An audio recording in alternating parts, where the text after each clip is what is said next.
Allahu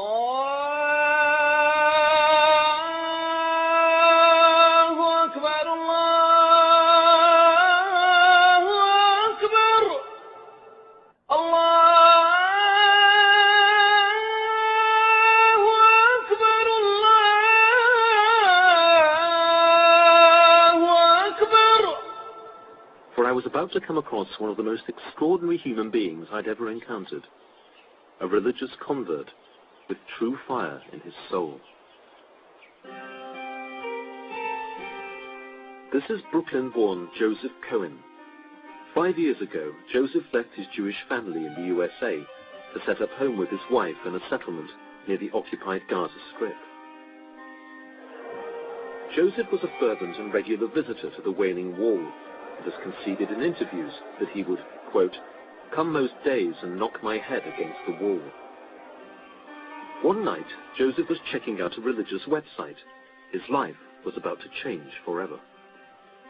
I was in the chat room, and a man came in, and many of the quote-unquote Israelis were finding him offensive. But the truth is, he was speaking the haqq. He was saying truth.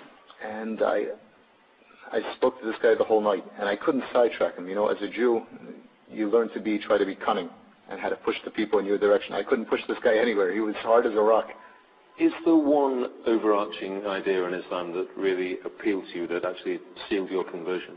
The central idea would be one perfect God that is flawless, and one deen, one religion, a perfect religion for all mankind, not just a special board of directors or their own country club, for everyone. He moved to live in Palestinian East Jerusalem, the start of a dramatic transformation. Joseph became Yusuf el-Khattab. His wife and 4 children all changed their names and their faith. His Jewish family, back in the States, were not exactly bowled over. What are your present state of relations with the family? Talaq, broken. Does that sadden you? Well, Islam forbids me to lie. I'll be honest with you, you might say I'm cold, but actually no. I grew up like a lock and key child, so it's not like a close-knit family. And yeah, I basically Jewish families, Jewish culture, Brooklyn, you only have one set of parents. It's true, but we were never extremely close. I was basically taking care of myself. My mother worked, and my father was gone during the day. And we weren't that close in the beginning. What do you have in faith now that you didn't have before as a Jew? I have true belief. Why should I take anything you say seriously? I mean, you converted to a new faith on the internet. Who's to say that in 2 years' time you won't be a Roman Catholic like me and we'll both be going off to the Vatican to see the Pope? We should go to the Vatican. I have a duty to go there to give a message of Islam to the Pope too. But you have to what would happen to you if you renounced your I would be killed. And this is one of the miracles of Islam. Why should you be killed? Why? Because it's clear in the Quran. There's no belief after disbelief. You can't go in and out. And every Muslim is warned this before they take Shahada. Is this what people say sometimes the only way out of Islam is death? That's the fact. But still, this is the miracle. It's still the fastest growing religion. Knowing this, people still accept it.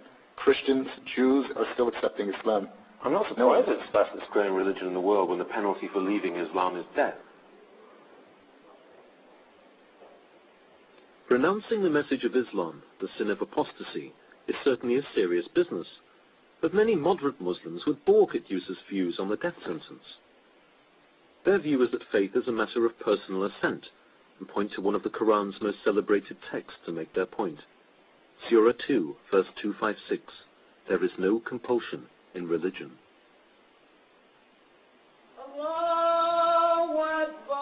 Still, Yusuf's take on apostasy was the first inkling to me that his understanding of Islam was not exactly of the cuddly variety.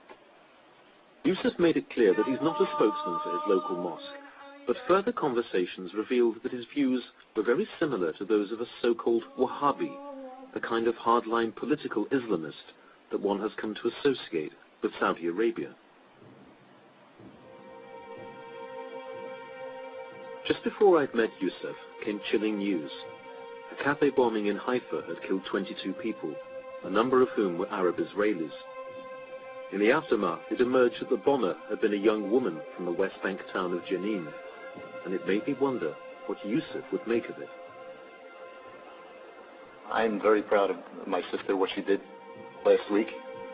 And inshallah, we have thousands more that are willing to do the same. Your sister was the suicide bomber? My sister in Islam, my sister in faith. And this is the biggest sacrifice that she gave. I mean, I've studied the Quran, I've looked at the hadith, the sayings of Muhammad, and it seems pretty clear to me that women and children are declared as innocent.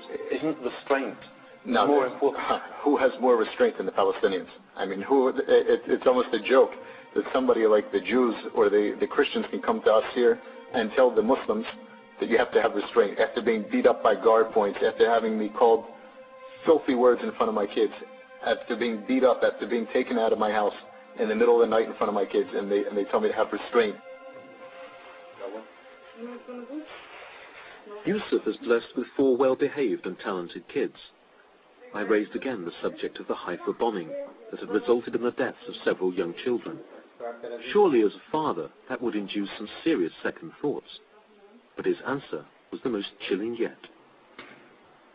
This is really the best blessing for them, because a child that dies before 10 years old goes to Jannah. They're in paradise. It's a blessing to get killed on a bus?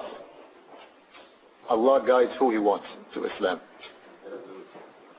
It says very clearly in the Quran that if a Muslim kills another Muslim, that he will not see God, and that in fact he will be condemned to eternal, hellfire. Surely that puts him in a very difficult position in terms of justifying what he's done. That's true, but it's intention. Nobody has the intention to go out and kill Muslims. And that Muslim is a common sense. Who's going to be on that bus? No. And the common sense is it's going to be mostly Jews. That's common sense. Common sense to any Muslim here is that we don't go on buses. We don't go on Egged buses. Except the few that do, the exception. Do you believe in the concept of the innocent civilian in the state of Israel? Absolutely not. There is no innocent civilian. Every one of them goes in the army. Every one of them votes for a government that oppresses. So there is no compromise. We have nothing to offer them. What can we give them? Both he and I claim belief in God, yet it seemed we were living on different theological planets.